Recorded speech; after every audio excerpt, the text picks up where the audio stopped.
हाँ जी बेटा, आगे हमने जो करना है वो ग्रेविटेशन का ही हम लेके चलेंगे कि ग्रेविटेशन के अंदर हमने जो लास्ट वीडियो में किया था क्या क्या था बेटा, हमने जी की वैल्यू निकाली थी। जो स्मॉल जी होता है ना उसकी वैल्यू निकाली थी और उसकी वैल्यू क्या होता है बेटा, capital G capital M by R square.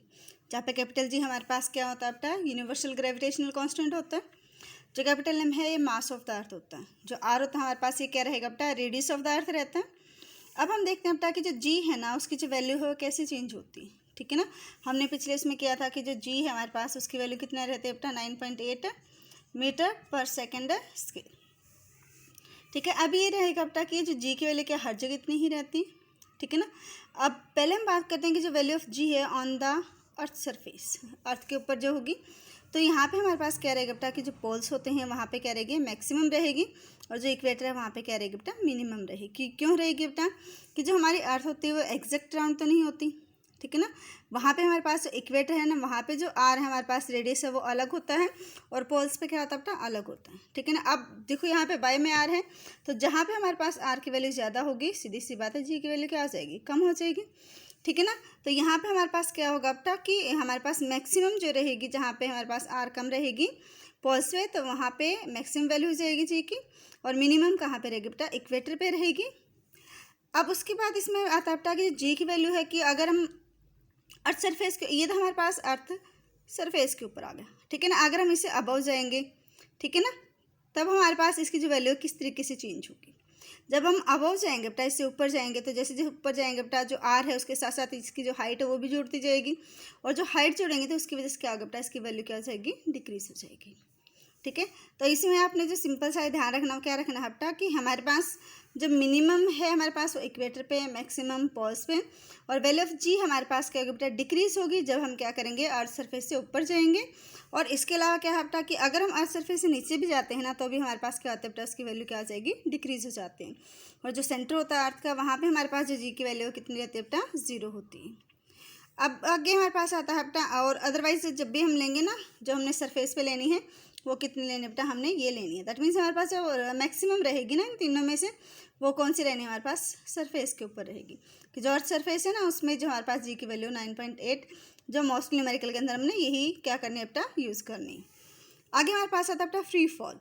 जो फ्री फॉल है वो क्या होता है, फ्री फॉल के अंदर क्या होता है बेटा कि जब भी कोई ऑब्जेक्ट हम नीचे ऊपर से नीचे गिराते हैं, ठीक है ना, कोई भी ऑब्जेक्ट क्या होता है ऊपर से नीचे आएगा, तो उस टाइम पे उसके ऊपर सिर्फ जो अर्थ की ग्रेविटी है ना, जो ग्रेविटेशनल फोर्स है वही काम कर रहा होता है, बाकी कोई भी जो फोर्स है वो इसके ऊपर काम नहीं कर रहा होता।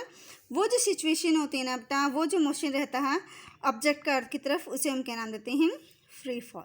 ठीक है ना, that means motion of a body towards the earth. ठीक है ना, when only gravity of earth act on it.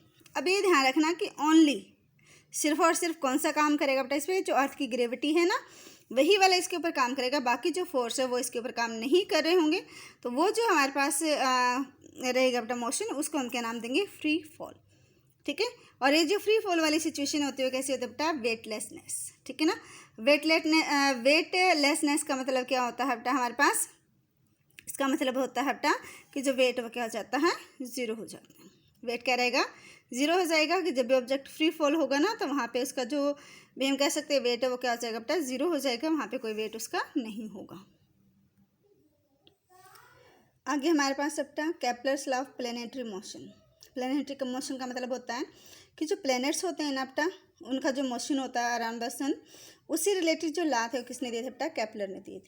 ठीक है ना, अब जो केपलर ने जो लॉ दिए थे बेटा, मेन 3 लॉज दिए हैं, फर्स्ट लॉ, सेकंड लॉ और थर्ड लॉ। जी ये फर्स्ट लॉ ऑफ, इसको हम क्या कह सकते हैं पूरा, Kepler's first law of planetary motion. ठीक है, इसलिए मैं पूरा ना लिखे सीधा लिखूँ फर्स्ट लॉ, पर इसका मतलब ये हो गया बेटा Kepler's first law of planetary motion, या आप इसको केपलर्स फर्स्ट लॉ भी बोल सकते हैं, सिंपल। अब इसके अंदर जो फर्स्ट लॉ बेटा उसमें वो क्या कहता है, वो कहता है बेटा कि जो प्लैनेट है ना, ठीक है, वो सन के अराउंड इलेप्टिकल पाथ के अंदर क्या करेंगे, रिवॉल्व करेंगे। इलेप्टिकल पाथ का मतलब होता है इस तरीके से, ठीक है ना, कि वो सर्कुलर ना होके, ठीक है, कैसा होगा बेटा, इलेप्टिकल होगा, इस तरीके से होगा। उसके अंदर क्या करेंगे बेटा, वो रिवॉल्व करेंगे। ठीक है ना, अब जो इलेप्टिकल पाथ होता है ना बेटा, उसके अंदर हमारे पास 2 फोकस होते हैं। ठीक है, अब ये हमारे पास क्या बेटा, प्लैनेट है कोई जो इसमें रिवॉल्व करेगा, तो इन 2 फोकस में से किसी एक फोकस के ऊपर हमारे पास क्या होगा, सन होगा। ठीक है, तो हम इसके ऊपर ले लेते कि यहाँ पे हमारे पास क्या है भाई, सन है। ठीक है, तो दैट मीन्स इसने फर्स्ट लॉ के अंदर यही कहा है कि जो जितने भी प्लैनेट्स है बेटा, all planets move in elliptical orbit with the sun at one of the focal point, कि इलेप्टिकल ऑर्बिट के अंदर, इलेप्टिकल पाथ के अंदर वो रिवॉल्व करते हैं सन के अराउंड, जहाँ पे हमारे पास की एक फोकल पॉइंट के ऊपर हमारे पास क्या होता है, सन होता है। अगला हमारे पास अपना सेकंड लॉ, सेकंड लॉ जो है वो क्या कहता है अपना, कि the line joining the planet and the sun. ठीक है, इन्होंने क्या कहा अपना, line joining the planet and the sun, कि ये हमारे पास इलेप्टिकल पाथ हमने ले लिया। ठीक है, यहाँ पे सन है हमारे पास।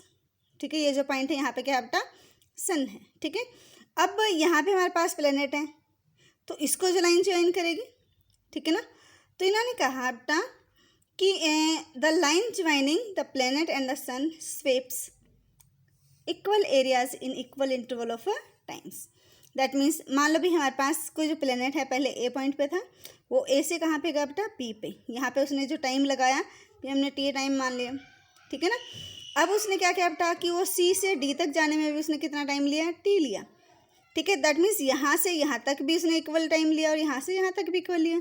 तो अब जो लाइन हम इसको ज्वाइन करेंगे प्लेनेट को यहाँ से सन के साथ, प्लेनेट को सन के साथ, तो यहाँ पे जो एरिया आएगा वो एरिया, इसी तरीके से यहाँ पे जो एरिया आएगा, ये जो दोनों एरिया होंगे वो क्या होंगे बेटा, इक्वल होंगे।